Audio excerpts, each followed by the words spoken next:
Welcome to the Nostalgia Test Podcast, the show where two longtime friends put their mainstream pop culture past to the ultimate test, the Nostalgia Test. All right, welcome everyone to another episode of the Nostalgia Test Podcast. I'm Dan Dissinger here in LA, and I'm here with my longtime friend and co-host, Manny Coelho, there in New York. Manny, how are you today? What's up, man? Wide awake. So excited to today's test. And today is a guest episode. Boom! Oh, yeah, we're here with our guest, Rob McCaffery from the Sanity's Overrated podcast. Rob, how are you doing? Thank you for coming. What's really up, guys? I'm so glad to be here. I've listened to a lot of your episodes, and I'm really excited to be part of all this now, man. I'm excited. It's going to be a good show. We're psyched to have you. This is going to be good. Guys, if this is your first time at the Nostalgia Test podcast, this is where we put our pop culture past to the test. Dan and I decide whether or not something stays nostalgic or it passes the nostalgia test, which means that it is still enjoyable today. Make sure to subscribe for new episodes. Follow us on Facebook and Instagram at the Nostalgia Test, and on Twitter at Nostalgia Test. Come to the website, sign up for the email, suggest a test, and the website address is thenostalgiatest.com, or go old school and email us at thenostalgiatest@gmail.com. The reason why we're even doing this episode is because Rob, both Rob and I are both addicted to a drug that's sold in Farmingdale, and it's called Flex Coffee. Flex Coffee. Drink Flex. And we both plug it on our podcasts. Yeah, not a sponsor. Not a sponsor, by the way. A reluctant sponsor, I think. We say it's a sponsor, right? Yeah. Flex Coffee. Get flexed up. Drink Flex. So anyways, he was having coffee with the owner, Arslan.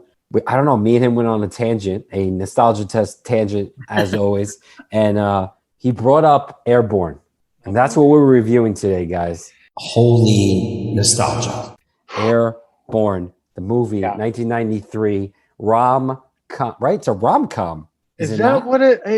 It's a rom-com. Or is it a sports movie? Or is it like a coming-of-age film? I don't know which one it is. I think it's a lot of things. I think it's a lot of things, and it's not a lot of things. A lot of things, and it's nothing all at the same time. It's a sports movie, a surfing movie. For 2 seconds. It's a whole bunch of different sports. Mm-hmm. Yeah, it's a mashup. Not one sports movie. They couldn't figure it out. Was it surfing? Is it inline skating? Is it roller hockey? Or is it ice hockey? Mm-hmm. So it's Mighty Ducks. Right. It's something that wasn't Mighty Ducks. Meets like Point Break. Meets like Dogtown Z-Boys. Meets like... The Outsiders. Yeah, the Outsiders. Not have an Outsiders feel to it. There was a lot of... I felt like, for some reason, at one point, and this is going a little forward, I was like, am I watching the Jets and the Sharks go against each other?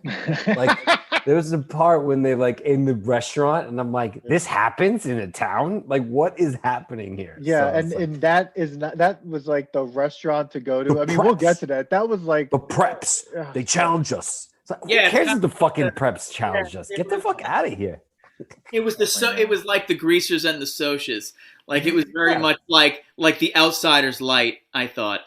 But it goes back to like Mighty Ducks, like the part with, that they were part of that, like the outskirts of town, and everyone Preppy wanted to be part of the Hawks in the Ducks? Something like that, yeah. It was the Hawks. They gerrymandered the town, so he had to be... Yeah, exactly. There's a lot of political underlines to the Mighty Ducks. It's just like... When you want to learn about gerrymandering, but if you don't want to be about politics, watch the Mighty Ducks, kids. That's what you should watch. Absolutely. Oh my God! But like all you right, said, we're doing the 1993 everything movie, Airborne, and it was. Just a little bit about the plot, and I love saying the word plot when it comes to this, but according to Wikipedia, before we even go to IMDb, because Wikipedia descriptions are hilarious, Airborne is a 1993 American comedy drama film, so they categorize it as a comedy drama about inline skating. Directed by Rob Bowman, starring Shane McDermott, Seth Green, Brittany Powell, Chris Conrad, Inline Jacob skating. Vargas, and Jack Black. Basically, the plot is Mitchell Goosen McDermott is a teenager from California who loves to surf and rollerblade. His zoologist parents are given the opportunity for grant work in Australia for 6 months. It's totally eager to accompany his parents to surf-friendly shores of South Pacific. He is dismayed to find out that he will not be joining them and instead will be living with his aunt and uncle, the neighbor from the Hogan family, in Cincinnati, Ohio. And basically all other shit goes on after that. So, I mean, we can get into all the other details, but that's like the bare bones plot of this 90s coming of age inline skating movie. All right, I don't even know where to start with this fucking thing. Before we start dissecting, I'm going to ask you this, like, Rob. Yeah. Let's not talk about how you feel now, but you remember this movie? Yes. I mean, like a lot? Like a lot. Yeah. I feel like I watched this many times. It was always one of those like filler movies on HBO. It was like maybe on a Saturday at 12, it was either this or Teen Witch. One of those two movies. Yes. Top that. Top that. Top that. If you want to get with me, I'll give you one shot. Top that. Top that. Top that. Top that. That. Another Hasselhoff hit. So it was either one of those movies, and it was just it's very accessible, you know, because it was a new kid in town, and he was being, you know, bullied by the other kids, and you know he was his own. You know, it's funny, he was his own guy, he was his own person, you know, and I never realized that at the time. Yeah, Dan hates him. This kid is like Dan started hating him. Dan, do you remember this movie? So this is a type of movie that, like, because I didn't have cable, I would have to catch on like WPIX when I was a kid on channel 11 when they like 12 o'clock on a Saturday. So if I was around on those moments, I could get movies like this. So I've seen this movie not in all in one sitting. I've seen from like the hockey game on, or the beginning, or I've seen that race down Devil's Backbone, or I'm like, so like this is the first time I've seen it in one sitting. And I'd have to say it's probably for me a better experience just in pieces. Because oh wow! Right off the bat, I have to put it out there because it could have been a good half-hour like sitcom. First of all, before like really dive in, I mean, this movie was geared towards teenagers. Obviously, this is kind of like, you know, go back to our episode during what was it, Iron Eagle? It was like. Top Gun, but for teenagers. This to me was Point Break, but for teenagers, like and for kids. Zero. It was it had rom-com in it. They didn't call it a romantic comedy, but like there's 20-30 minutes of him wanting to get with this girl, or maybe it was maybe 10 minutes, but like towards the end of the movie, it was really just him like proving his love to this girl. The beginning of the movie had nothing to do with the end of the movie of them just picking on him and all that stuff. But like, you know, they went through different things really quickly. This could have been, when you were saying a half-hour show, I think it could have been like a mini series of like the different plots that were going on. Like, let's get into the beginning scene. First of all, yes, two grown men. Not grown men. I was about to say grown men. But back then in the 1990s, teenagers were played by like what seemed to be like 30-year-olds. In that high school class, I don't even want to talk about that yet. I'm gonna have like that guy Jack looks like he's 30 or 40 every movie he's in. He was in The Next Karate Kid. He looked like a person that shouldn't have been in high school. No. He looks like the guy who still hangs out with high school kids. Yeah. You know, like he didn't still lives in town, didn't go away to college. You know, big on campus. Maybe goes to the local community college, but works at the deli. You know what I mean? Making bacon and cheeses in the morning. You know, but still hangs out. Like shows up at the bleachers. Yeah. You know, sells weed. It sells weed. Because I saw that classroom and I'm like, this looks like one of those classes or like, you know, Little House on the Prairie, which is like grade 1 through 12, all in one house, all in one space. Because I'm like, Mitch and all them are in this class. And it's like Jack looks like he's 25, and then you have these other people that look like they're like 15. And I'm just like, dude, I can't wait to dissect that scene because Yeah, as a okay. teacher, that person failed as a teacher in that scene. But okay, Okay. beginning scene, credits to chiming in. Yeah. Awesome wave shots. Yeah. 2 men stretching and Who- putting on rollerblade gear. Stretching. Who stretches?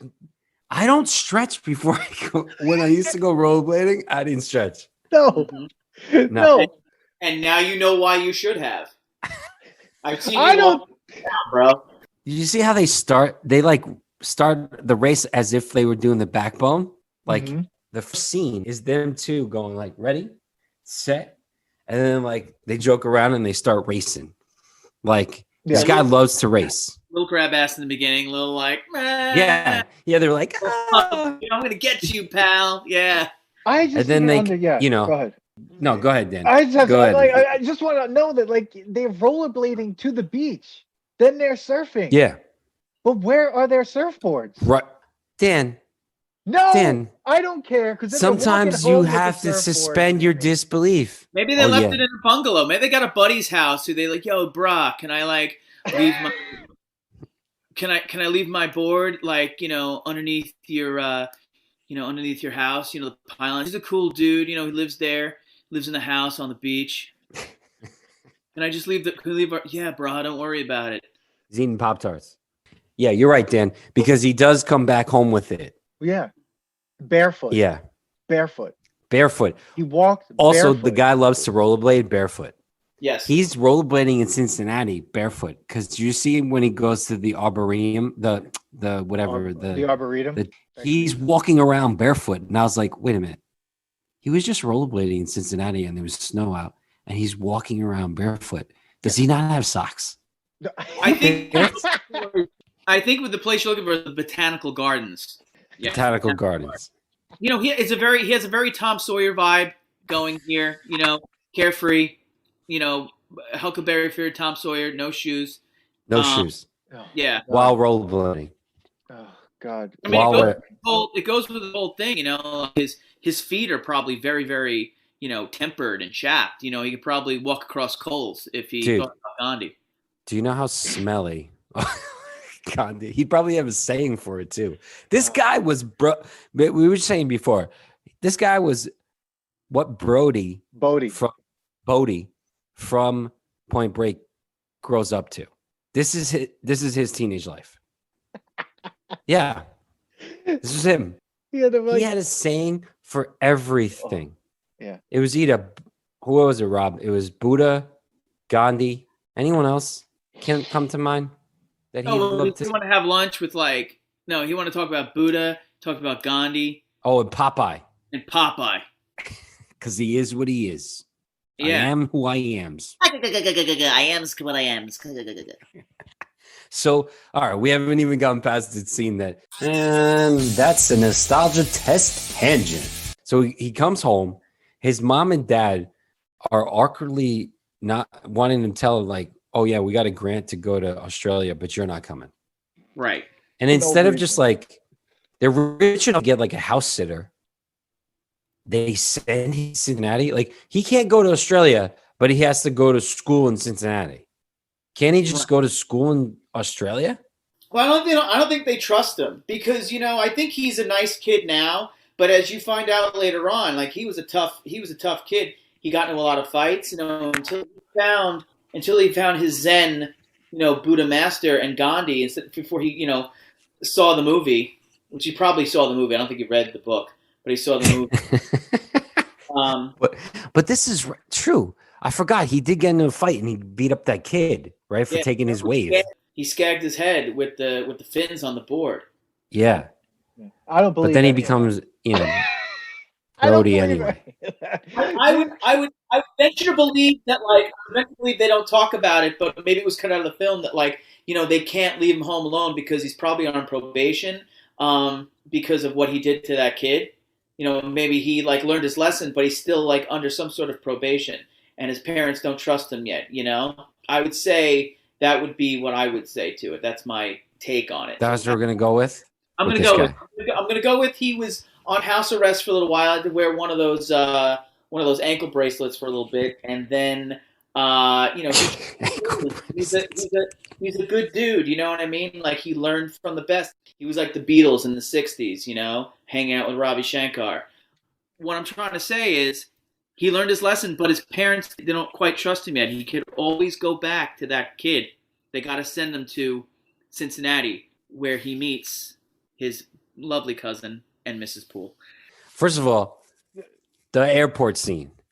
Right. I thought the same thing. I knew we were going to talk about this. As soon as I saw it, I was like, what's going on here? He doesn't own a map. He doesn't own a map. He doesn't know Ohio is landlocked. Like, why are you bringing your surfboard?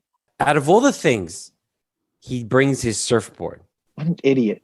How do you not bring more than... Yeah, he brings his surfboard. I don't like the way they're treating this surfboard. Why is this surfboard not wrapped? Why is this thing not in a bag? They're just tossing this thing, and they give it to him outside the airplane. Does this not have an airport, like, gate? Like, why is he outside in the snow with this I don't know. I think it's a small airport. I think the Cincinnati, Kentucky airport is kind of small. Which I believe is where they, if I'm looking at a map right now, I can see that it's right on the outskirts. I would say that would be the place that they dropped him off. Got it. So large packages get handed to you outside in the snow. Right. Most people probably looked at it and were like, what the fuck is this thing? Now, introduce the parents. I love the father, by the way. Father's phenomenal in this movie. Is his name Father? Amazing. Dude, they call each other father and mother. That is creepy. I didn't like that at all. I didn't like that at all. I didn't like that.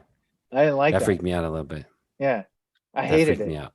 And then he's like, she's like, I want to get frisky. And he's like, should we pull out the twister? Dude, that dad is in other things too, and he's freaking hilarious. Hilarious. Oh, no, yeah. they were hilarious. Every scene that they were in, what if you caught the little things that they were saying? I was just like, they're allowed to say this in a kids movie. Like, I think they're both improv people. Like, I'm pretty sure that Edie, what's that actress's name? Miss Poole. We're just gonna call her Mrs. Poole from the Hogan Family. Yeah, she was a groundling. She was a groundling. I know that for a fact because she was in Pee Wee Herman's show. One on HBO. It was like an hour comedy special, but it was kind of like a adult version of the Pee Wee Herman show. And she was one of the groundlings. She was with all those people in that time, and with Paul Rubens and Phil Hartman and that whole crew. So wow, yeah. I thought their scenes were awesome. And then Zamboni, he wasn't actually a Zamboni driver, and he's like, I'll show you my Zamboni of the Year award or something. Just like random stuff. You're like, what is he saying? None of it mattered. It didn't matter. It's hilarious. But I did believe they were married. Like, I believe they have a nice little relationship. You know, they're married for years. They're still, you know, gaga for each other. And I bought it. I bought them. Oh, I bought them. I liked them. Yeah. She was the only one with an accent. Like, no one else had that accent. Like, the dad was just speaking normally. Seth Green was just speaking whatever. Goosen was just whatever his accent is. And then she was just like crazy. It was like overpoweringly amazing.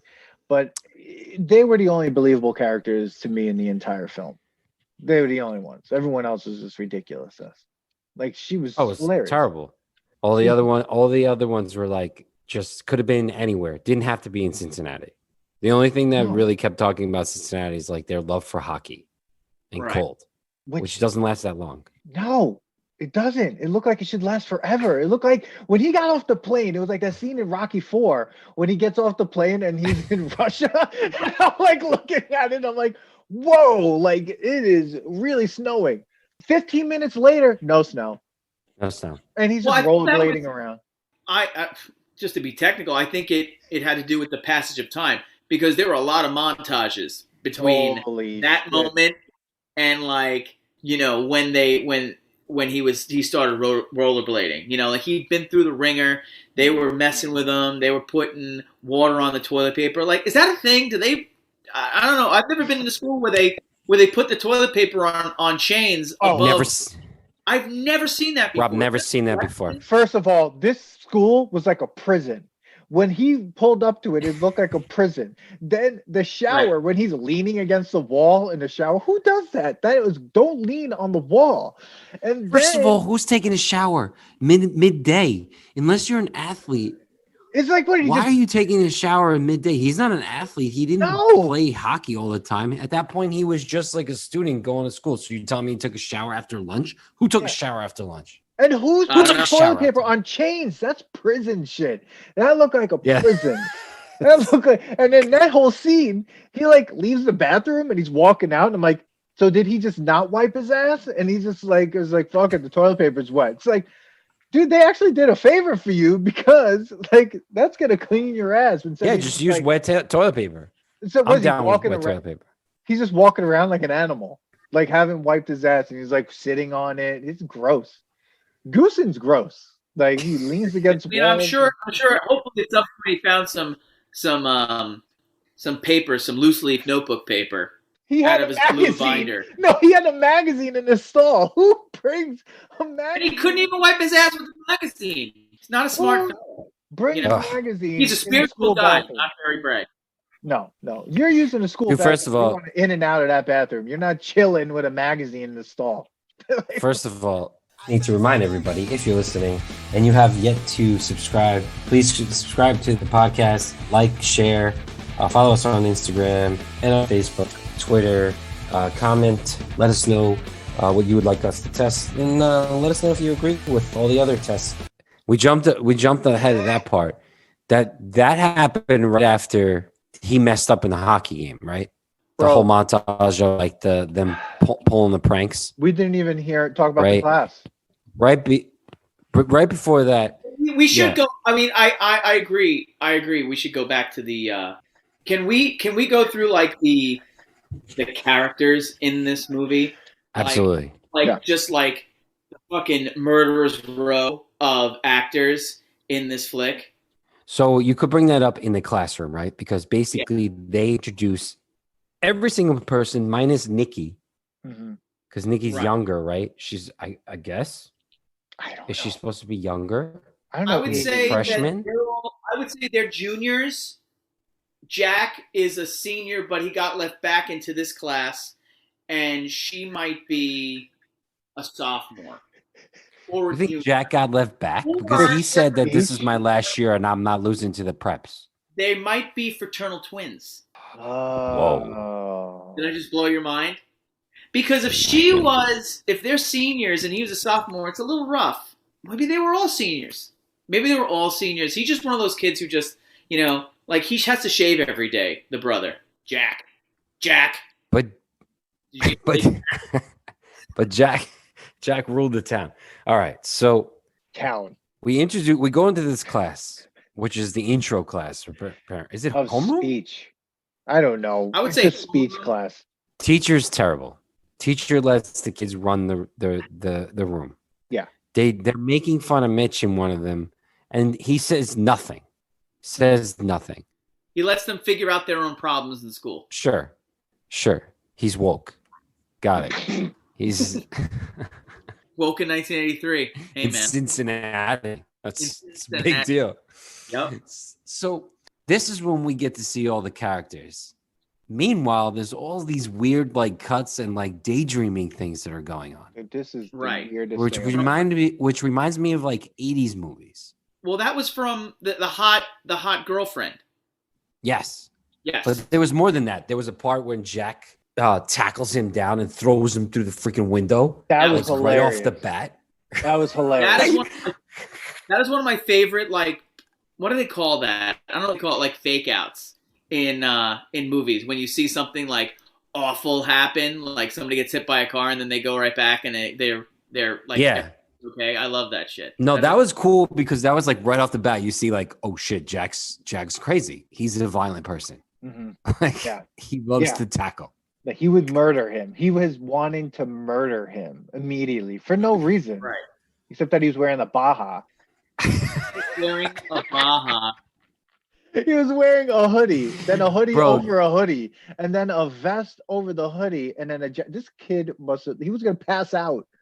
Like he was layered. I think he was layering. I don't think he had like It was. I think the costume department did something smart because they didn't have a parka to live in Cincinnati. However, he knew how to layer, and I think that was his. Yeah, that's what saved him. Well, he's used to like cold beaches at night. Yeah, right. So like, I never wore but double they definitely like had the best wardrobe for him. Like he only looked like he was from LA every time. Like he had a Baja in one scene when he's thinking of Nikki. He had a Baja. I was totally jealous. Yeah. I used to have one of those. I used to have one of those. Yeah, I don't think he wore flannel at all. Everybody else wore flannel and barn jackets. Yeah, he didn't. Everyone else looked like they're about to go to work on the docks. Like, but there is no docks. They go to the mill. There are no docks. They'd probably, they'll go to the mill. Or like work on brakes. Class, I got to go to the steel mill. That's like where Tommy Boy went and sold like a whole shit ton of brakes. For sure. Next door, Tommy Boy. They're in that room. Tommy just sold $1 million of brakes. He runs in, Jack Black freaks out. Oh, man. Fucking Jack Black in this movie. Okay, Rob, sorry. And that's a nostalgia test tangent. We haven't even gotten up to it. All right. Murderous Row of 1993's. I wouldn't even say these are all popular people. Hopefuls. I think that they're acting hopefuls. I think Rob was right. Like, this didn't make or break any of these characters, but they all probably had decent careers. It definitely. Some of them. There are some people. I know for a fact a lot of these people were students or at I don't know if they were students at CCM, Cincinnati Conservatory of Music. There were some musical theater people in this movie. So was this an independent film? No, well, I think they might have like hired like local kids or local I don't know, college conservatory kids, because CCM is a big musical theater school, and I know for a fact that Jack's girlfriend in that first scene, who you never see again, doesn't even congratulate him at the end at all. They maybe broke up. I don't know. Is an actress named, her name's Jessica Bovers, and she's a Broadway actress, and she's also my friend's acting teacher. Like, really? Yeah. So she that was I was like, why? Hey, the last time you see her is at the hockey game. Yeah, she vanishes, and then she's gone. Yeah, Jack killed her redheaded friend. Jack killed them both, and that's another movie. Well, he died in the steel mill during one of their like long 18-hour shifts. But like the first of all, the budget of this film was, just to talk about that, because we talk about, is it an independent film, which I don't think it was, but 2.6 million, and domestic it made 2.9. So not that great. Even and then. Yeah, just a little bit more. It's enough to be like Airborne 2. But I want to know where the 2.6 went, because there were like zero extras in most of the town. That it was really that pier scene, which we'll get to. No one on the pier.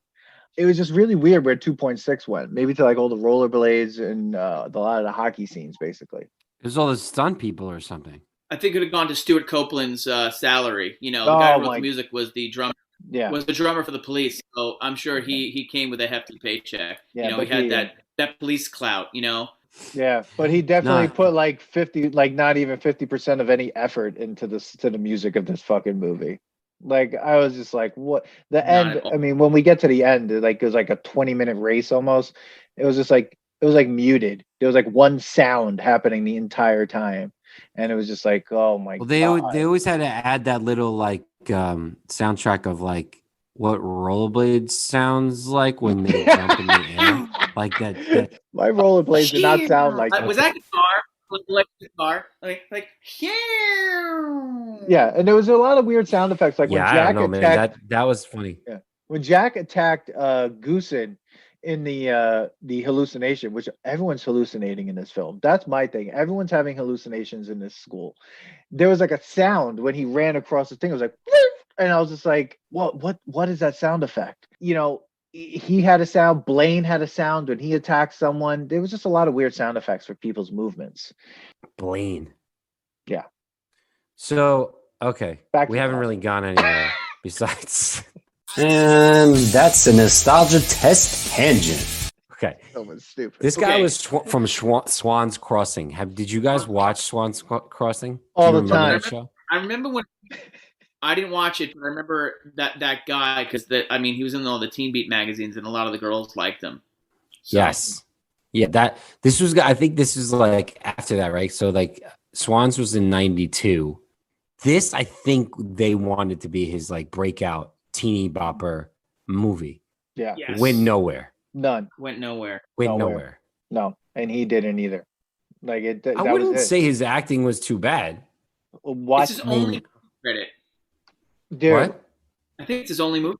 It's his only movie credit. I think so. And you're saying that Right. you thought his acting wasn't that bad?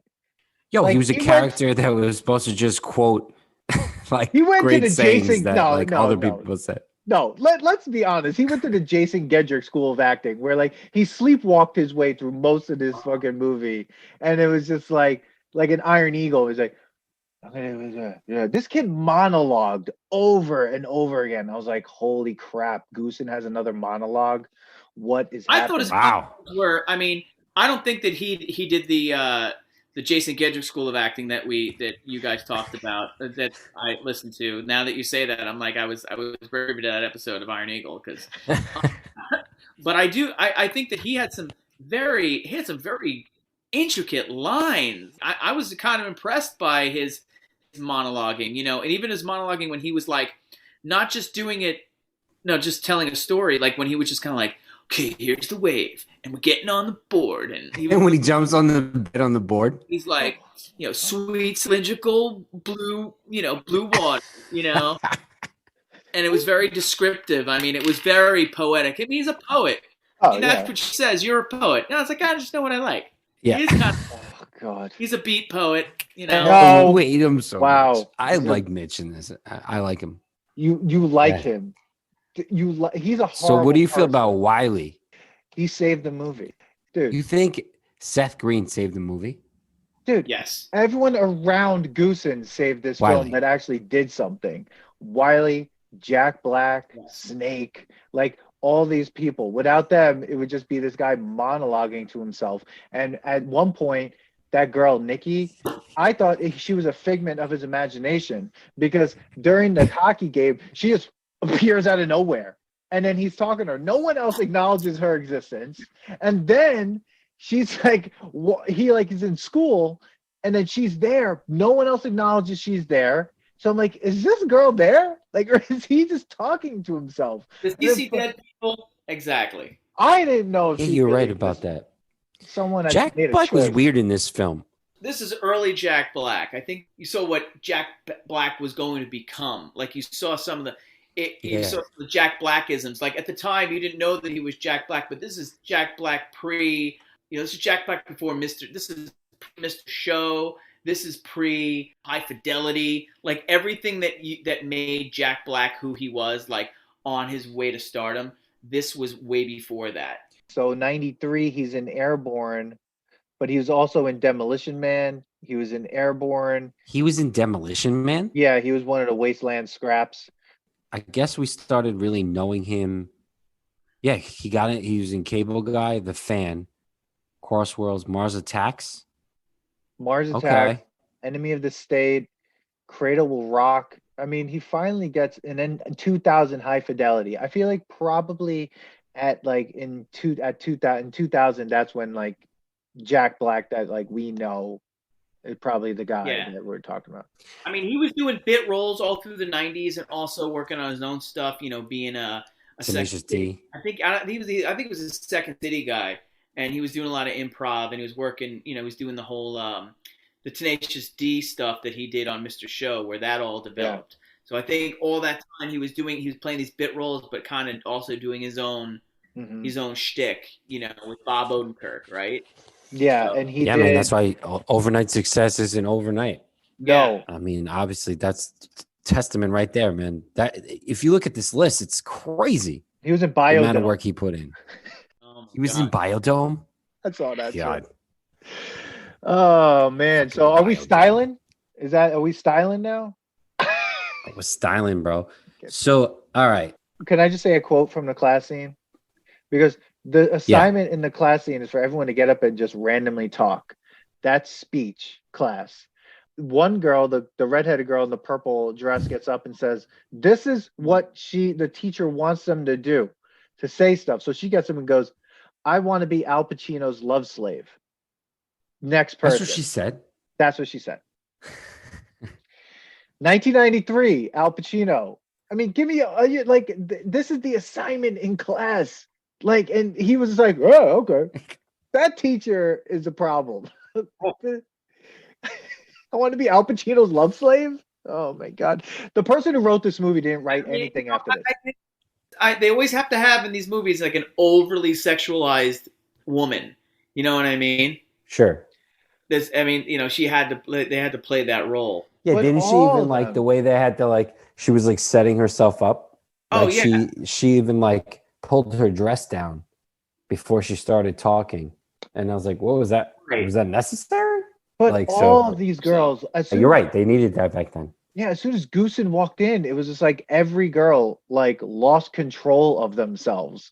And then we had Jack's girlfriend was licking her lips when he was talking.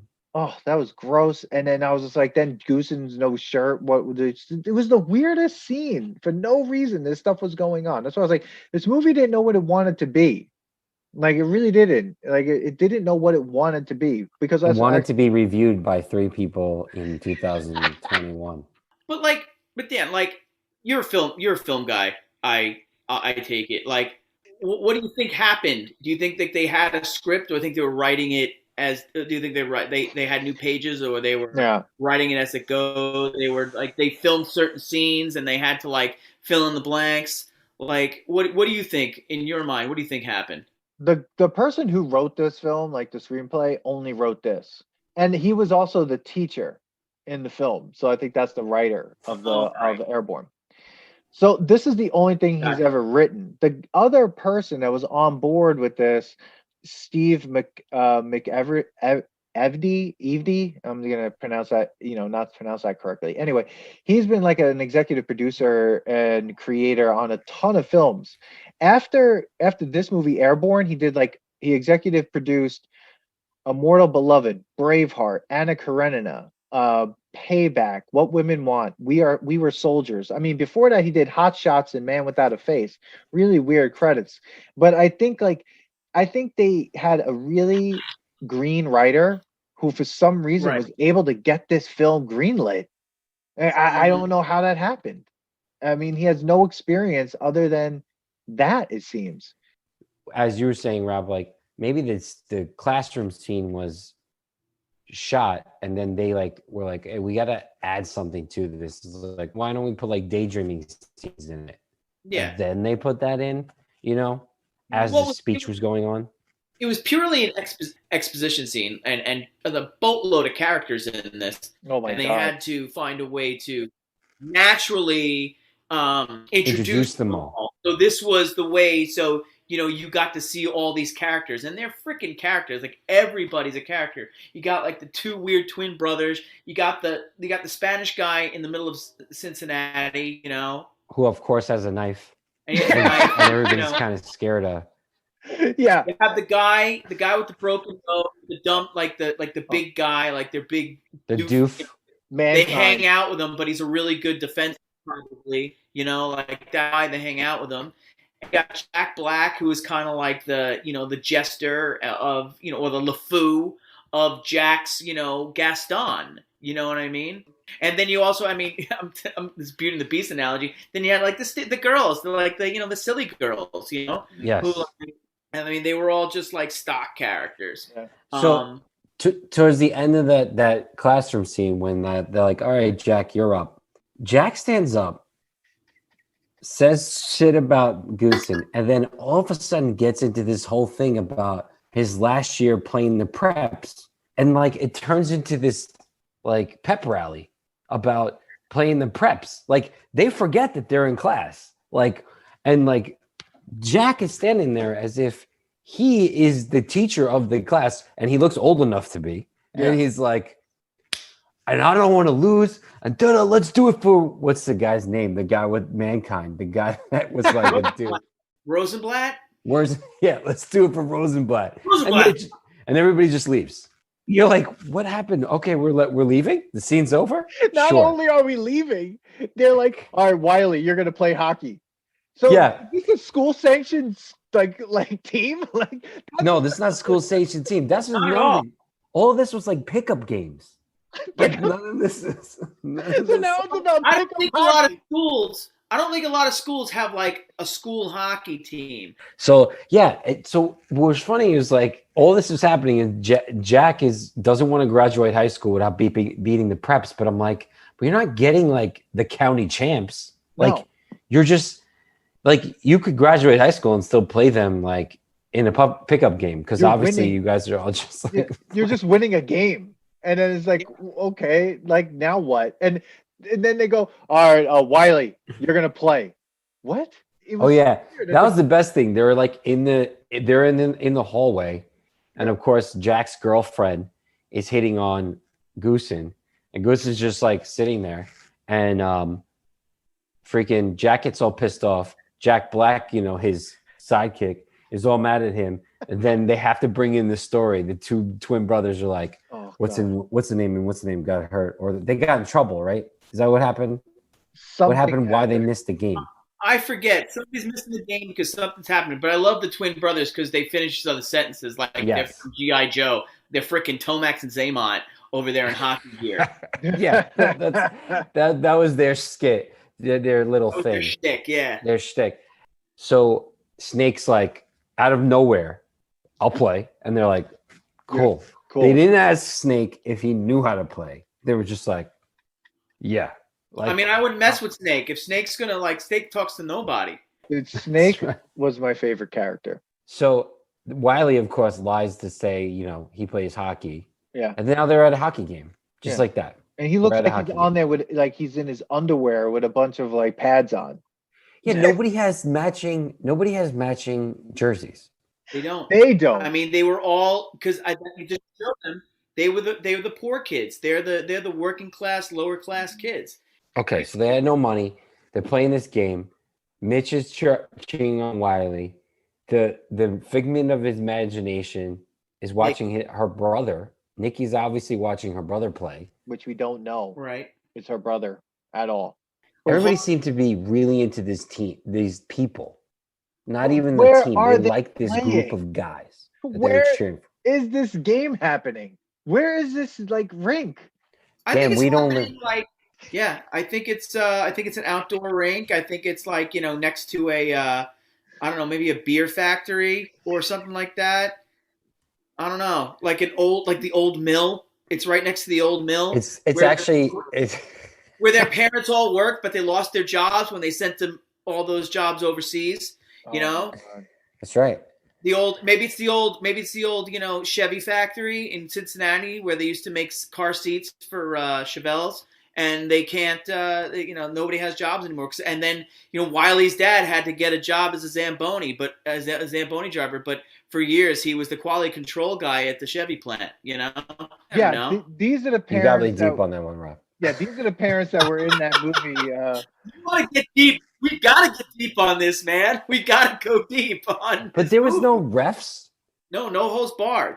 This is the best. Is like they're playing whatever. Jack and the prep guy Blaine is like, and they have his sidekick. He has this. Was it Walt? What was the guy that was always like laughing? Like, I heard that idea laugh, like he was put him in the body bag guy. yeah.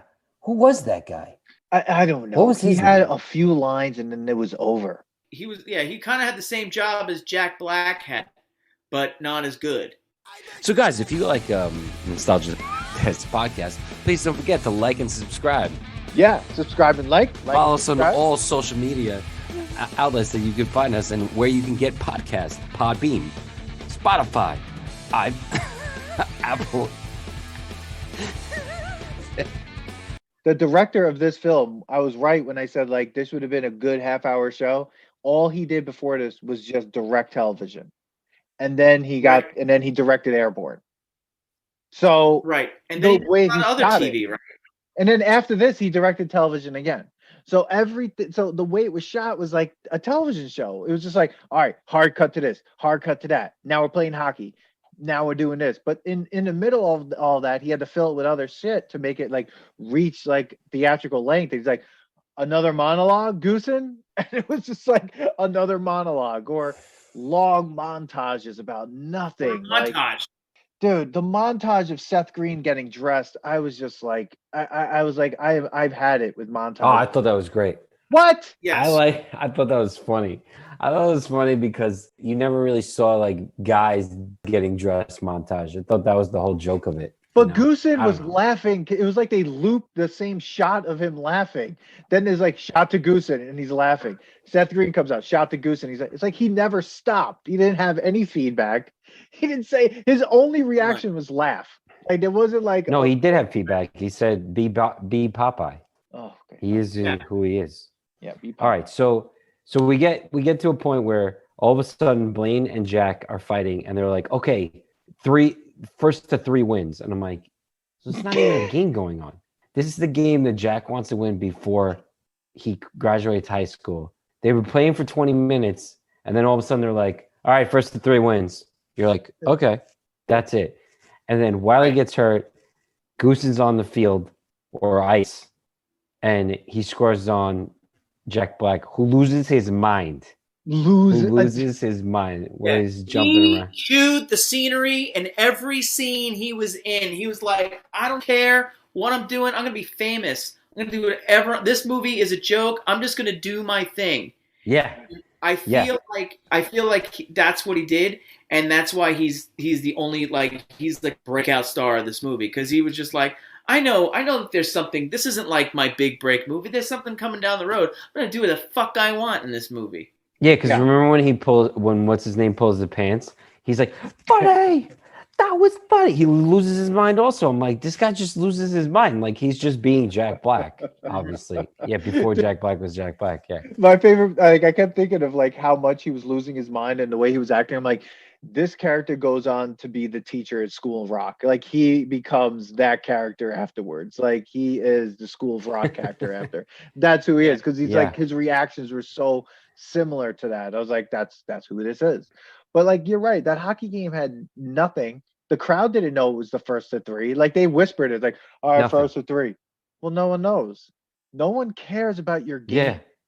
But yet it was so important that after Mitch scores on them, they torture him in what we already went over, the craziest montage that goes on way too long. Way too long. I want to know how the bully montage that goes. How did they get the sand in his locker? Where did they get the sand from?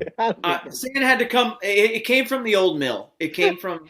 Everything's from the old mill. It came from the old mill. Like, I know where to get some sand. My dad used to work at the old mill, and they had tons of sand there. It's probably sand that they used to sand the roads there. One of their dads works for the DOT in Cincinnati, and that's where they got it.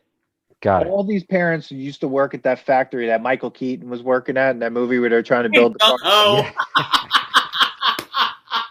Oh, God. Good reference. That's this town. It's the town. It's a gung-ho town. If Michael Keaton walked on screen and was like, tell your parents to get back to the factory. Be like, or he comes out when they're playing ice hockey. He's like, will you go home? We need this space for cars. Oh, my God. So then finally, what is he? Tired, right? And the woman thinks he's on drugs. His aunt thinks he's on drugs. Well, he hasn't wiped his ass all day. He still has shit in his ass from the toilet paper from the prison bathroom that he was sitting in during, like, it's like, oh, damn it. Then his wife, I don't know. This movie's stupid. That's got me ball. It's not. I think it's a great movie for some reason. You have So that's when he gets the skates and things go wild. Mm-hmm. Yes. Now he can show what he's got. But now we fast forward to spring, correct? Right. Spring, love is in the air, you know. You might get an accidental shower because Nikki's walking around with an umbrella, so what was... Dude, that is so funny. You said that. I put that in my notes. I'm like, why was she walking around with an umbrella? I would assume that the writer was from Cincinnati. He was like, now it's spring. And I have this umbrella because, it just rains on a dime here. So it's kind of And all of his friends probably said when they watched the movie, the screen, they were like, "She has an umbrella." Like that's true to life right there, man. Can we just talk about his rollerblades? Yes, please. Okay. I've been dying to get to these Why not? rollerblades. Okay. Everybody who had, and this is not just him. So I used to work at Sports Authority when I first started working in high school. And I worked in I was a footwear associate who sold rollerblades. I was this marketing scheme of getting people to go on dates to rollerblade. Okay. The only people who wore plastic rollerblades like that were people on dates. Okay. And that kept brakes on their rollerblades. Nobody kept brakes on their rollerblades. Okay. I was not a person that wore those kind of rollerblades. You know what rollerblades I wore? Hockey skates. Those are the skates that I wore. And nobody kept the brakes on. Everybody in this movie has plastic rollerblades, plastic inline rollerblades, no rail guards, no rail in the middle, no thing in the middle. Yeah, take a picture of that, Dan. Nothing in the middle to jump on rails. They all just have regular rollerblades that you go on dates with, and you go in LA and you go in Venice Beach with the rollerblade guards on. That's what everybody had. And I'm like, and you're rollerblading through Devil's Backbone with these things on? Dude. No brakes. They needed the brakes on Devil's Backbone, man. No, you just drag one skate. You just drag one skate. Dude, you tee it off. You tee it off. Now, here's the thing, Manny. I wish I could get hockey skates when I was a kid. They were just, my parents were like, we're not buying these. They're too expensive. So I had some of those plastic skates, right? You did? But not as, my first ones were like that. Then my second ones were better, but they still weren't hockey skates. I didn't like laces. I still wanted the clips on my ankles, but like the ski boots? Yeah, kind of like ski boots. I call them ski boots, yeah. Yeah. But also I wore a size like 12 or 13 shoes. So like you can't get like a hockey skate. Like the hockey skates would not come in like a size 14. If they did, they were like an extra $100 for that material. Exactly. So I had which you could pick up at the mill in Cincinnati. But I was in the same boat as you, Manny. I was dying. I just couldn't take it. I was like, there's no way that you could skate like they're skating on these things. Those wheels would have fell apart. And no rail. I had to watch these kids walk down steps on skates. He should have grind that rail right down the why is he not grinding? He does backflips on the fucking ramp. He can't grind a rail. He did one grind. He grind a wall. Okay, so wait, all right. So we went off on that tangent. And that's a nostalgia test tangent. Did you notice like the Forrest Gump like attraction of people that all of a sudden started following him? Like all of a sudden Cincinnati's filled with skateboarders, bikers, inline skaters, and like, he jumps over them and was like, oh, we're going after this guy. Like they all just are following this random dude. They don't know who this guy is. No. But yet they're following him. He just has that personality. He has very electric personality. Like people just want to be around Mitchell Goosen. But I felt like it almost like, was he that much better than everybody? Because like none of them were really doing crazy tricks until we hit the half pipe. See, I feel like this is a romantic comedy for dudes that love dudes. Yeah, it's like Point Break, man. Like Nicky was Nicky was just a side thing. He was in love with Wiley. He wanted to have a bromance with Wiley, and then like anyone else who. What are you talking about? Hanging out with him. Jack. I think him and Jack have like this. The second connection between him and Jack was pretty rough, man. Because it does get solved at the end. But like, so this is the other sports movie. We went from ice hockey to inline skating, half pipe. We watched the whole half pipe session, dude. Where Dan still doesn't think anybody gets airborne. No, which I disagree, Dan. There is a scene where there's an airborne. What? There is. Jumps over the car inexplicably. Yes. Inexplicably jumps over a car. Dan, dude, the soundtrack. Just that sound effect. No, that's it. They had to put that in there. They're like, they probably whispered to the directors, like, "Hey, the name of this movie's Airborne. We have to do some sort of airborne trick somewhere." But this movie showed me how dumb inline skating really looked. I mean, you can't make it look cool. You can't make it look cool. This was a real. That's why inline skating didn't last that long. No, you can't make it look cool. Skateboarding's way cooler looking. I think the movie might have done better if it was a skateboarding movie. I have to say, it couldn't be anything. It couldn't be anything but inline skating, because what you have is you got ice hockey. Kid don't skate on ice. And he's from California. When do they have ice? Never. He inline skates, and now he has value. When they get to the second game, the inline skating game, I guess it's springtime, they have to find another way, In a parking lot with cars all around and everybody's there. In a parking lot where then they showed up to high school games. Yeah, right. Like that scene in 8 Mile after the rap battle. I was just like, what is going on here? It's the parking lot where the parents are still working. They're waiting for their parents to come out. Michael, the mill. They're all at the mill.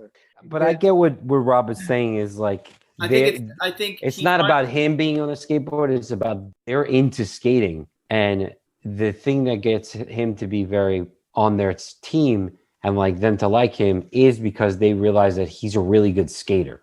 Yeah, and he has value now because they have devil's backbone. So we skipped over the date. The date I kind of don't even care about it. It's kind of even though it's a love story.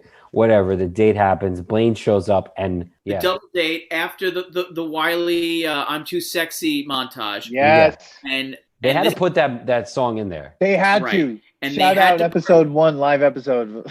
Yes, shameless plug. Shameless plugs. Don't forget to check out the Sanity is Overrated podcast, starring Rob and Jen and Laurel. Check us out. Check us on Instagram at the Sanity Podcast. So we're at the double date. Cue in her friend, whose actress's name is Alanna Ubach. Best actress in the movie. Best actress. Everything she is in, she's amazing. She was in everything. She's in everything. Yeah. She's in Coco. She's in Coco. She's in everything. She's in Legally Blonde 3. She was on Beekman's World. She was the assistant. She was Josie. On Beekman's World. Dude, she's great. She's a great actress. She played. I thought she was great in this movie. Yeah. Thank God for her, Seth Green, Jack Black. I mean, these actors carried this film across the finish line. There you go. Yeah.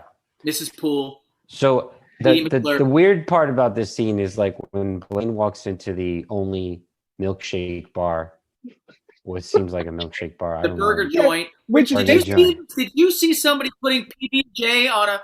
Am I the only one who saw PB&J on a burger? Dan, you saw that, right? Okay. Is that a thing? I'm looking at it right now. I'm looking at PB&J burgers, and they're a thing. But I don't know where they come from. It might be a Midwestern deli, and we don't just know about it. We're just figuring this out. When Blaine walks in, it's he could do whatever he wanted to, right? He apparently dated Nikki at one point because they kind of have a thing, womanizing her like crazy. Just decides to just pick up the other girl, start dancing. Yeah. Because he's now the bully in the scene. And then Jack shows up with the crew that he just walks around with apparently all the time. None of these people have dates. Jack killed his girlfriend, so she's out of the picture. He's done. Wait a second. Seth Green gets tossed like a rag doll. He's like, hey, guy, don't do that. And Blaine's like, what? Seth Green is he should have died. I mean, because he hit that wall. I'm telling you, all these people believe that they're playing hockey at all times. Jack comes in, Blaine leaves because they call each other out on the game, right? Yep. How's that end? Yeah, but wait a second. But Goosen is there with Nikki. Nikki's being manhandled by Blaine, and Goosen tries to zen his way out of it. Of course he does. At some point, you have to stick up for something. That's why Wiley was like, "Why don't you do something?" Yeah, he had every right getting pissed off at him. He's like, "Bro, do something, do anything." But this goes back to Rob said, and dude, don't forget, this kid had he did something violent to this kid and slashed his back up with the surfboard, and he doesn't want to go back to jail probably. But he always has some wise ass fucking look on his face. He doesn't look tortured enough in those moments where he's like, oh, I'm gonna be violent. He's more like, hey man, wait a minute, and then he has this smirk that you just want to smack. He's not like Dalton. If I want to took someone who did something violent, like Roadhouse, if we're looking at Swayze's character, he ripped the guy's throat out. He doesn't want to do anything violent, so he looks tortured. Goosen is just like, and then like, yeah, and he's just like, come on, man, style it. Shut up, bro. Do anything. Like, you know what I Yeah. mean? Like, that's what annoyed me. It was like the Karate Kid. At a certain point, you're just like, maybe Daniel needs to get punched in the face. So he tried to, he doesn't even zen his way out on this one. Like Jack saves the day. Yeah. Wearing his vest jacket. The cut-off flannel. Yeah, Love it. showing his arms. Because he had some guns, that actor. When you're 25. Comes in, apparently has the only car in town. His sister doesn't have a car. We know that because she takes the bus. So, what you go? No, Wiley has a car. Yeah, but Jack wants to take her home because she thinks. Yeah, sorry. What? I was just gonna say, remember the twins tried to kill Wiley while he was taking his driver's test? Like he was taking the driver's test. Oh, shit, yeah. And then they vanished. That's true. Like, and they're gone. During the montage of torturing Wiley as well. Freaking Goosen got Wiley in trouble too. Like Wiley was just trying to, but Wiley ends up getting a girl because of him. So gotta give it to Goosen. But no, I'm giving it to Wiley because Wiley stood up for her. That's why he did stand up. Yeah.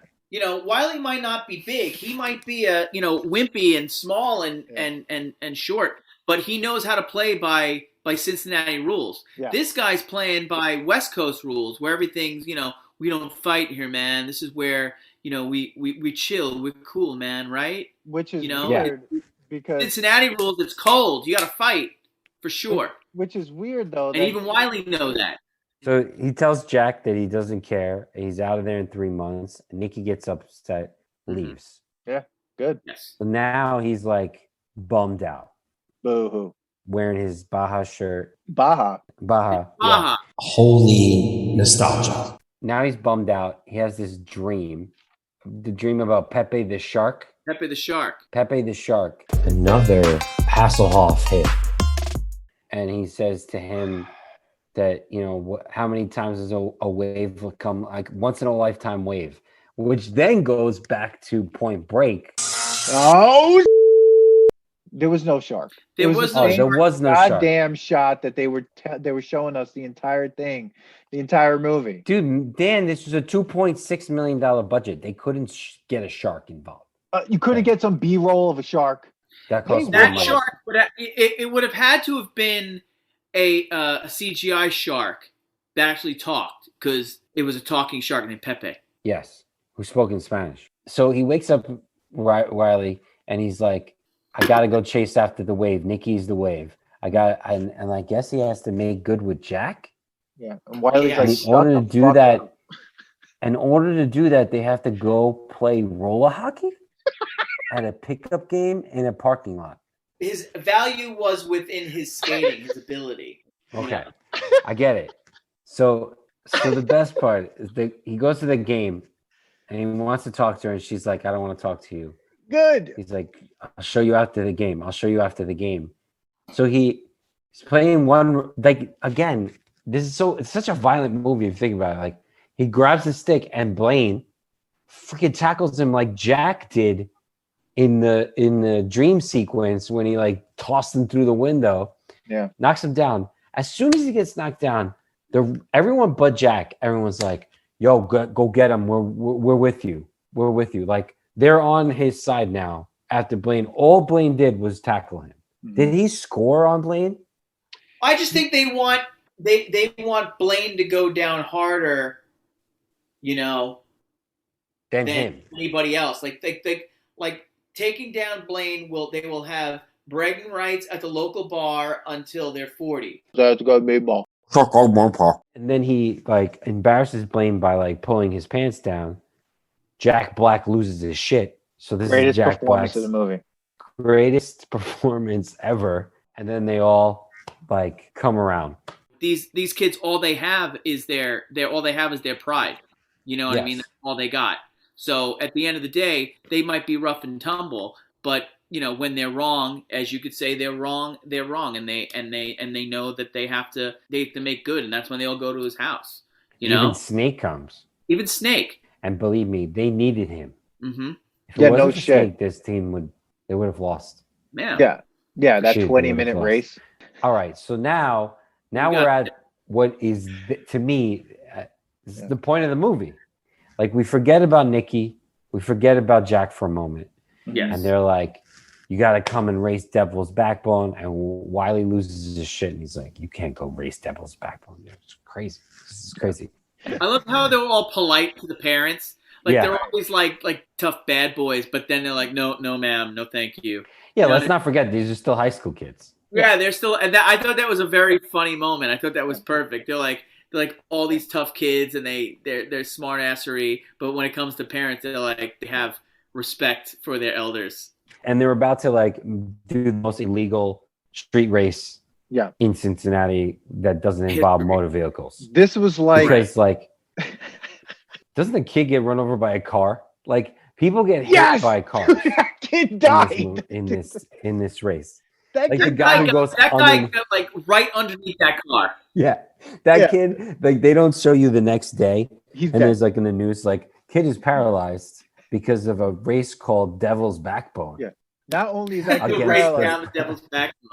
20 people died in car crashes yesterday because of a band of rollerblading hooligans went down all these streets. They must have caused a string of deaths, like as they were like flying down that road, like 100%. Known as the Preps and the District 8. Like, what was their name? We never found out. They don't have a name. So then they had the Seth Green and his like counter partner, which is the Scream guy. This was like Snake takes the lead. Amazing. Snake's a lone wolf. Yeah. You know what I mean? Yeah, man. Snake gives 0 fucks. Oh yeah. He just wants to win. He wants Dude, that guy was on. Wasn't he in the lead the whole time? The whole time. First it's Blaine and Jack, and then like something happens. I guess Blaine grabs Jack and stuff, and Snake the whole time. The whole time. The whole time. Just like this. Just like this. Just like was like aerodynamic the whole time. He didn't move at all. He had goggles on. No he brakes. He was just down there. He was aerodynamic. He had no brakes. Like None. They were like, "We're taking off your brakes. You're just gonna go." Yeah. That was crazy. This was like the race in like Iron Eagle, like when they raced the snake. You know, no rules. It's like no rules. It's like someone did get really hurt possibly during this, and then in Iron Eagle, someone did die during that last race that they had. So there's a string of movies in the 80s and 90s where it's just like kids love to die. Kids love races where people get killed, and it's just like keep doing that. A lot of kids died, you know, in weird ways in the 80s. You know, and nothing happened. Or, you know, kids died and then the whole town bands dancing, you know? I mean, this is what happened in the 80s. So this race happened for a long time. I thought it was like Devil's Backbone, like it's a hill race, right? Then it's not a hill race anymore. They're all over the place. They're in a sports complex. They're going down this thing. They're going like it's like that was ridiculous. This is where he went airborne. The twins like grab on, and they slingshot him over a car. But how? Where? He jumps? Like he jumps, Dan. So one airborne movement, one airborne Dude, this is right around the time the game Skitchin came out too. There were 2 airborne movements. Then he jumped off the other thing. The other thing was in the parking lot. Yeah. So wasn't that cheating? No, there's no rules. No rules. Did he say the rules are, Jack? There are no rules. I feel like this race was too long. Really? And the soundtrack was terrible during it. It was just like a sound. It could have been cut shorter. And I wish that like Goosen was. I didn't want to watch Goosen just try to play catch up the entire time. Like he was like by himself a lot of the times, or he was like trying to skate faster to get towards us. Like when they showed Snake, I was like, fuck yeah. Like now we're actually in the race part. Like if I'm watching like Goosen, I'm just watching him just like trying to catch up to the lead. And it was just like he all this bullshit about him being a good skater and then like all this stuff. And he's just playing catch up the whole time. And Snake comes through, wins, And they're like, all right, one more guy, two more guys, and then we won. It's like, you did all the work. He almost got killed. He's fighting off two people, and like Snake is doing all the work. Goosen's skating by himself basically at one point. He does have some dudes like chasing him, but then it's just him like, oh, and then it's like, where'd they go? Dude, Yeah, how are you that far behind? They didn't tell him. They didn't tell him where the race ended. Yeah, like yeah. And if it wasn't, no, he didn't know. He's not from there. They all knew. You know, he was going down here. He's in Bengal Stadium. You know what I mean? Like going up. You know, like he's in Bengal Stadium trying to figure out what's going on. He's going up and down the thing, and he finally ends up. He's like, I went the wrong way. Yeah. Well, now I have to improvise. Well, that's where he had to get Airborne. Right. That's where he had to get Airborne. So if you really think about it, the only reason why they won, is that Blaine was so mad at him for pulling his pants down that he took the chance to check him over the thing. Yeah. Because he would have won. There was no way they were going to win. No. Goosen was already tired. Jack was a little bit further back. He fell down. Blaine had it. What we find out is Jackson ain't worth shit, you know? Yeah. Jack's not a hockey player. He's a shitty boyfriend. I bet you his girlfriend wasn't even there, broke up with him. He lost everything. See, I want to see Jack's story. What happened to Jack? Well, after that scene, he was graduating. Yeah. He had to go stand in a picket line. He's Casey. He might have finished that race and gone right to work. So they shake hands. They do the dramatic like 2-shot. This movie always loved to have the like walk away shot of two people. It happened like three or four times. And they do the dramatic shot of them skating very slowly, and they both like kneel at the same time and cross finish line. Oh my god. Which was great. It was a fantastic finish to it. Yeah. And then like, Wiley and the other comedic guy come in. They're racing for no reason because whatever. He finally gets his girl. Mitch gets his girl. You don't see Jack at all. Jack's gone. Ends. The movie just ends. And then the movie just ends. Again, this is like, what? Like that was it. The epilogue. There should have been an epilogue. Can we write an epilogue to this right now? Does he stay in Cincinnati? His parents go, hey, we're back. That's a great question, dude. I was thinking that too. Does she move to LA? Does she try to go to college in LA? Is she dreaming of leaving Cincinnati? But like, I don't know. I would like to think that Mitchell, like the parents called up, hey, we're back from Australia. And he's like, I think I'm going to stay. I think I got to, do a couple of things here. I think there's something I think I'm in love with this girl, the wave. Who knows? Maybe did any of them pass school? Because they're all just concentrating on these like hockey games. No, they all failed.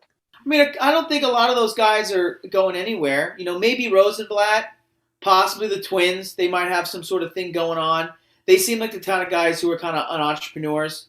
I would say the twins. Sure, they could have started Facebook. We're not really sure.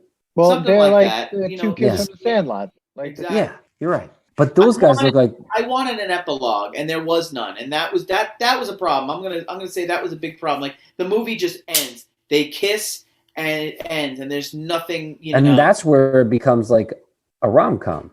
Right. Because he gets the girl and is done. And you're like, well, yeah, but it's not considered a rom-com. It's just considered a sports drama. I just wonder if they ran out of money. Ideas? No, I think they were like, listen, we can't film the end of this. Or maybe like they just it didn't work. I bet you there's a lot of deleted scenes from this somewhere. I wish they had like a movie with commentary. Like a what commentary? What is there any commentary in this film? It's just like, Seth Green had all these clothes and we just let him put them on, and we spent all the money on the Right Said Fred song. So. I bet you $10. I bet you money. I bet you both money that I think this would be a great if Seth Green did commentary for this, people would listen to it and watch it. If he did it as a Robot Chicken episode, then I'm watching. Jack Black. Him and Jack Black. I think him and Jack Black doing DVD commentary for this would be amazing because they'd be amazing stories. Like, oh, we did this day, this and that. You know what I mean? Like, I think the story. I would hope that the story of making the movie is better than the actual movie. I bet you there's some great ass stories. What? I'm sure. I don't think so. I will disagree 100% because, like, look at where they filmed this movie. What stories? Like, it's like after that, yeah, we all just went Dude, home. man, yo, I bet Cincinnati was I bet huge. you they had hotel parties. I wouldn't be surprised if they had hotel parties. Maybe some hooking up, maybe a little something going on. I would say that was going on. I mean, I'm in the business. I know what happens. This was a depressing shoot. Dan. It was No, cloudy it wasn't. all the time. Dan. What? Dude, have you read the reviews on IMDb? Like it's like 10 out of 10. Like the Citizen Kane of teenage rollerblade movies. Probably the best movie about rollerblading in Cincinnati ever. Probably the only movie about rollerblading ever. Dude, they said in Cincinnati they loved everybody that like all the scenes in Cincinnati. It was so great. Today's kids today's kids need more movies like this. Wasn't expecting legitimacy. The perfect cable movie. An eye-opening, lighthearted, action-packed ride. Yeah. 8 wheels included. What is wrong with everybody? I'm trying to tell you, all of these people. This movie was terrible, and people like this. Boring. People like this. My God, this movie rocks.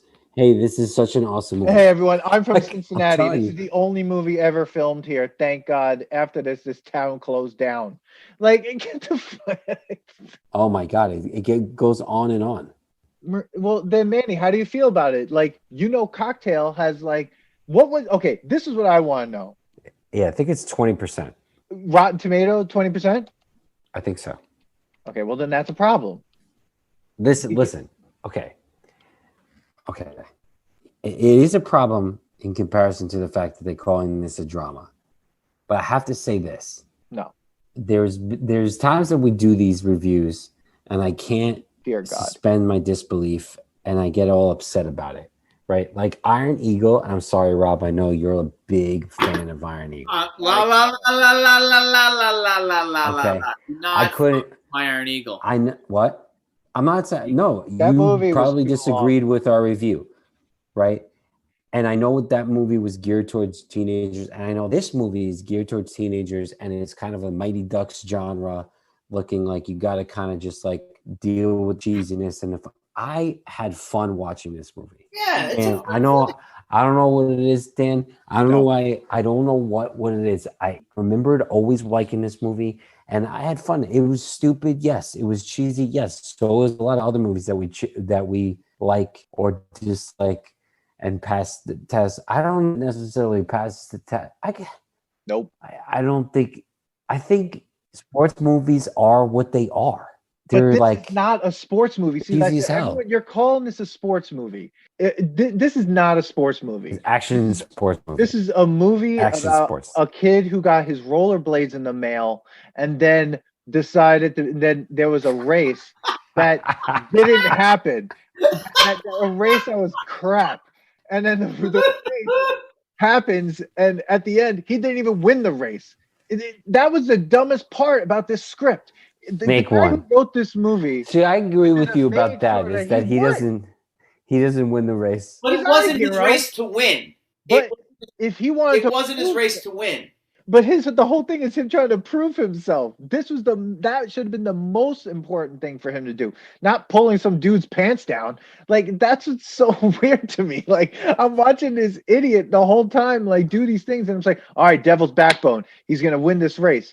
No, he played catch up the whole time. Then, like, Jack, give me your hand. We got a race to win. Yay! And then that's the end, and then it ends. He was instrumental in the winning of the race. But the fact of the matter is that, like, it wasn't his race to win. His job was to help those guys keep their pride. Remember what they were saying? We're sick of being, less than, losers, being put down. He was there to help them get their pride back and keep their, cred, whatever that is. Right? That's gonna be ball. Another Hasselhoff hit. It's such a loose plot, but like at the end of the day, yeah, exactly. It's like his job is to help them. I'm trying to make something out of this, but at the end of the day, There's nothing there. Yeah. There isn't. There. Listen, It was just like, oh fuck. But I can't. I mean, I don't know. But it wasn't his job to like win the day. Kick Johnny in the face. It wasn't his job. I was baffled. Seth Green, he in the scene before his double date, there was way too much soap on the wall. He was like brushing his teeth with way too much toothpaste. He looks like he lives in a cave. Everything looked like a prison in this film. It was sad. There was never sunlight after being in California. Well, that's depressing. Yeah. Well, I'm gonna say we're coming to an end here, and we're gonna do our test here. So I really enjoyed this movie. It was fun. I didn't. I think yes, Dan. It's cheesy. It's crap, but it was fun. I don't think it passes the nostalgia test. I think it stays nostalgic. I'm not gonna go out and watch it a month from now, but I had a good time watching it. It is a fun 90s movie. I always like sports movies, but if you told me okay, one Mighty Ducks or Airborne has to go, Mighty Ducks is staying. Mighty Ducks 2 or Airborne has to go, Mighty Ducks 2 is staying. Mighty Ducks 3 or Airborne, I'm probably choosing Airborne. Well, you're probably nuts because at least Mighty Ducks 3 has a plot. I think you need to watch your mouth. Watch Mighty Ducks 3. Dude, I watched it. Terrible. I don't want to see anyone on skates ever again. Dan, let's hear you. I hate this movie. What is?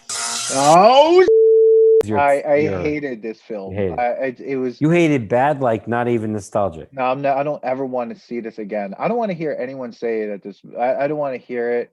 The thing about this is this: I look at Killer Clowns in Outer Space, and I'm like, that movie was garbage. That was a trash movie. Yeah. But it knew what it was, and it was funny. It was like this is garbage. We're making a garbage movie, but we know it's garbage. This movie was like, no, we're making a hit move. We're gonna do this, and You think so? Boring. You think they do that? You think when they write movies like this, Rob, you're in it. You're in the business more than we are. Right. When people write movies or plays, something that's like this, do people know that it's cheesy, or is it they really think it's going to be they didn't write this to be cheesy? Some people go with the camp. I think they were going for a simple story. You know what I mean? But it just wasn't dynamic enough. So I don't know what they were doing with the editing and everything. Maybe they had all these ideas and they're like, this is what we got, man. These are the shots we got. They were like, let's piece this sucker together in the editing room, and we got a movie. And then at the end, when she kisses him, that's the end. They were like, oh, that's perfect. End it right there. We don't have to do anything else. I think they maybe overshot their budget, and they had all the, maybe they just couldn't finish the film. And they're like, well, this is what we got. Let's put something together. The studio wants a film. My thought on this is that I'll bet dollars to donuts that this cast, when they see each other, and they're like, yo, man, what's going on? I've done shows where it was the worst show possible. I did the Happy Days musical, and it was trash. It is awful. I mean, they jumped the shark. But that cast, if I see anybody from that cast, I love on them. It's hugs. It's good times. There's two couples from that cast, two people who met, two different sets of people, and they got married. You know what I mean? So my thought on this, and I could be wrong, and I'd love to find out the inner workings of this movie. If Jack Black saw Seth Green, he was like, yo, man. They knew each other from that movie. If they ever saw Jacob Vargas, who played Snake, if they're in downtown LA and they're like, oh man, hey, was in a movie together? Oh yeah, we were in a movie together back in the 90s. We were both coming up in the business. You know what I mean? So I would put money on that the people in that movie all love each other to this day because they did that movie together. As far as nostalgia, I don't know, it's a cult classic to me. I mean, anytime it's on TV, I'll watch it. I don't know what it is. It's just one of those flicks that I'll sit and watch over and over again. Maybe I connected with something. when I was watching it this time, I thought to myself, there's so much to learn. I wish I had a little bit more of what Mitchell was, his state of mind in school, because I was a bullied kid. I was messed with all the time, and he just took it in stride, and I was like, everybody hates me. What's wrong with me? It has nothing to do with me. It has all to do with the other guys. So there were some lessons to be learned. You know what I mean? Whoa. You went deep. What the fuck I mean, are you talking about? I'm not being serious, though. Mitch it's got was an something. asshole. He was an asshole. That kid was an asshole. I didn't think he was an asshole. I thought that he just, I mean, there was something about him. Like, when you were a kid, like, I don't know, maybe I just wanted to, like, have that kind of swag, Who knows? I'm not watching it now thinking it's like, fucking the best movie ever. It's not an Oscar-winning movie, but as a kid, you don't know that. Well, I mean, at least I didn't know that. I thought this was something about it. It hit me when I was a kid, and you want to be the hero at the end of the day. You want to be the good guy. You want to be the guy who gets the girl. He was the hero. He was cool. He stayed true to himself. He almost came out of his face. Almost. When he said all those fucked up things, I'm out of here. I don't need to be here. Like, he almost reverted back to it. And he made good in the end. You just got this movie is back to like a totally different movie than me. I watched this movie and I'm like, this guy finally did some acting in that restaurant scene. He was just a dick. Just like went in there like, I'm better than all these people. I'm not even going to be here for this long. I've won this race, but I'm so glad I'm going back to California. If I wrote an epilogue, that's what Rob is saying ever again. But see, Rob is saying that he almost broke. No, Rob's saying that like that's the time that he was being a dick. He was always a dick. Restaurant, and like before that, he was just zen. It says he refuses to fight anyone, and how he's so zen, and that's what everybody thought it was so sweet. And on the side note, they found some people have said that they've heard that Seth Green pretty much improv his whole performance. I believe that 100% because it didn't belong at all in this film. Like he looked like he belonged in 10 Things I Hate. I'm telling you right now, I bet you they improv a lot of that script. They were like, we got nothing here. Just then we hired you. You guys are improv actors. A shitload of improv actors in that movie. And they were like, just do what you want. I guess if that guy, the guy who played Mitch, if he didn't smirk all the fucking time in this movie and every line that he had, I'd be like, all right, I believe this Zen thing. But it was more like, come on, guys. Like, you guys, like he had this smirk that I just wanted to smack off his face. I was just like, I hate this kid. I think you just don't like the guy, Dan. You didn't like this guy's look. No, it's not even that. I just didn't like him. Like, it was just this annoying... It just did. He didn't have to do much to do anything. He just like pulled some kid's pants down and then like came in third at a race, and then he's the hero. Honorable Dan hating on this guy. He got the break. I'm saying so. Rob, do you think it passes the test though, or it just stays nostalgic and it's just enough that if you see it, you'll have it? I think it's one of those things where it's a cool enough movie that if you mention it within, in a group, one of the guys will be like, Mitch Goosen. You know what I mean? Like, someone's going to know about it.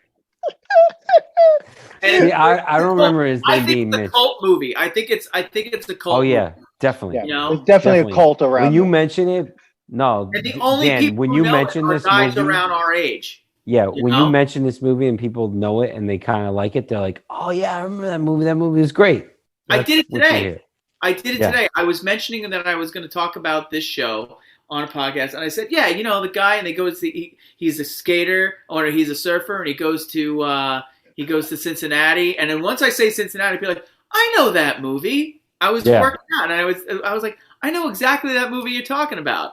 Yeah, I love that movie. See, the thing is, there's just a moment in the night. Dan, you're outnumbered on this one, Dan. I don't give a shit. Being outnumbered means nothing to me. This movie was terrible. I hated it. I never want to see it again. You are Mitch Goosen. Look at he's like, I don't care about you. I don't care. I don't care. I'm out of here. I'm out of here. 2 months. 2 months. I'm out of here. In 2 minutes, I'm out of this Zoom room. I'm out of here. 2 minutes. But yeah, I don't know. I can't ever. It was boring. It was almost like if this movie had a better soundtrack, then maybe it would have been better. Kind of like how like Adam Sandler movies are like shit, but like they have really good soundtracks. If this had some actual music for it, then I'd be like, all right, there's music here. Kind of like Over the Top. Like that movie's garbage, but the soundtrack is awesome. So if there's like good music, meet me halfway. Exactly. Across the sky. Great movie. Right. So like Over this the movie Top had no music. Stuart Copeland like just went in there like, here's some shit that's off the floor that the police did, and we're not even like, like recording. Here. Just stitch that together for a fucking soundtrack. I don't know. I bet you they were like, dude, we got Stuart Copeland from the police. It's gonna be badass. How much money? Back and you're like, what did you do? Yeah. How much money do we have left in the budget? Like, oh shit. 0.2 million? Not even. How much money do we have? Like $2,000. Fuck, we're gonna have to film in Cincinnati. We can't do this. I bet this movie was supposed to be in LA. I bet you they spent all the money on insurance, on like medical insurance. Bet you a whole bunch of kids got messed up on that. Oh fuck yeah! The stunt actors died. Forget it. Yeah, this movie. All right, guys, we're gonna put this to an end. We're gonna start getting repetitive, the nostalgia test way. So I'm closing this out. Rob, appreciate you coming on. Oh, lots doing of this fun. test, guys. I had a great time. I can't wait to do it again. Absolutely. Guys, again, check out Rob at go ahead, Rob. You can do your play. The Sanity is Overrated. Sanity is Overrated podcast. You can check us out on Spotify and Apple Podcasts and iHeartRadio and wherever you get your podcasts. If you want to follow us on Instagram. That's the best place that I think you could follow us at. What do you guys talk about? Podcast. It's three friends from high school. Two of them are moms, and there's me, the perpetual bachelor. And we kind of talk about juggling it all, things we like, what it's like to be parents, the similarities being a single guy and, having a family. We talk about everything, anything from anxiety to our favorite international snacks, All in the language of love. I heard an episode. Yeah, we did. Yeah, you guys, the guys that listen are called the jugglers, right? The people who do it all. We call our listeners jugglers because God knows we're all juggling and surviving somehow. And we're on our second season. We're really enjoying it, getting our footing, and thanks for supporting us, guys. I appreciate it, man. I know you listen to us. Yeah, what's the next episode about? Oh well, it is. It's about international snacks. International snacks. We all got international candy, snacks. Everybody got, we all picked a country and we got snacks from there. So that drops tomorrow. That'll be Tuesday. So I don't know when you guys drop, but I don't know when this we're dropping. By the time this, we drop on Tuesdays as well. We don't know when this episode is dropping, but so my episode what number is the episode? What number do you know? I believe it's 28. Episode 28. Yep. Okay. Awesome. Of season 2. Great. Guys, awesome. Thanks for having me. Seriously. Absolutely. It was a blast. Awesome. No yeah. problem. Everyone, we'd love to hear your thoughts on Airborne. Come up with another test. But yeah, everyone, thanks. We'd love to hear your thoughts. Yeah, guys, let us know what you thought. Dan is wrong. Dan is not wrong, but Airborne is a classic. Classic. Please, hit subscribe. Go to the nostalgiatest.com. Hit subscribe. Join the mailing list, and follow us on Instagram at the Nostalgia Test and Twitter, the Nostalgia Test. And we love to hear your feedback. Love to hear what you think of this one and all the other tests. And look out for our, all our live episodes. You can see them on Instagram. Manny, any last words there, Manny? Listen, be like Popeye. Styling. I am's what I am's. Yeah. Be yourself. Be yourself. Popeye is the best. He is what he is. Popeye got the girl. He got olive oil at the end, Popeye got something. Yep. All right. So everyone, thanks. We'll see you at the next test. Thanks for listening to today's episode. Please subscribe to the Nostalgia Test podcast to know when new episodes drop. Don't forget to leave us 5 stars and a positive review so more people can find the podcast. Share your thoughts and memories on today's topic on our Twitter @NostalgiaTest and on Instagram at The Nostalgia Test. Tune in next time because you never know what pop culture will pop up on The Nostalgia Test.